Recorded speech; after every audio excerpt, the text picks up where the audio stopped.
I'm going to preface this video by saying I am someone who views corrections, or what I just refer to as contingent punishment, as a lot of the times necessary in dog training, specifically in the context of behavioral problems. And I'm a strong believer that punishment is the enabler of freedom.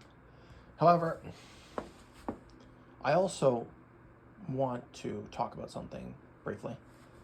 And it's that dominance is way overdiagnosed in dogs. Okay?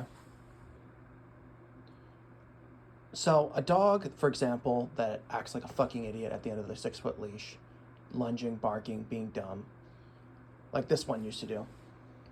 A lot of the old school, stuck in the 1980s, yank and crank, louder, harder trainers would label that as dominance. Oh, the dog's trying to pull one over on you. The dog's trying to screw you over.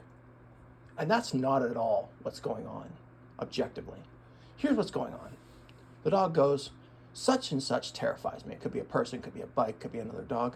So what I'm going to do is I'm going to lunge and act like a fucking idiot to keep the scary thing away from me. Because what happens after the dog does that?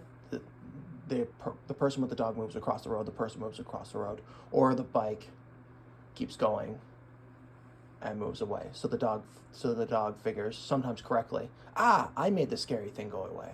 So then the behavior gets strengthened over time and becomes worse and worse and worse and worse and worse. So that is the explanation for the vast majority of reactivity. It has nothing to do with the dog going, hoo, hoo, hoo, hoo, I'm going to do this because I'm trying to pull one over on my owner. If I had a dominant dog or you had a dominant dog, you would have the holes in your hands to show it. So what a dominant dog will do, and thankfully I've had to deal with this very sparingly, is when you get them to do something that they don't want to do, they'll come up the leash after you. So for example, I was watching this video from a trainer I respect, and he was dealing with a case where someone told their dog NO, and the owner didn't do anything, just told him to stop doing something. And the dog latched itself onto the girl's leg, wrapping his or her claws around the owner's leg, and was trying to maul the owner through the muzzle. That's dominance. Absolutely. And that is fucking horrific to have to deal with. But your dog acting like an idiot at the end of a 6-foot leash has nothing to do with dominance. Fuck all.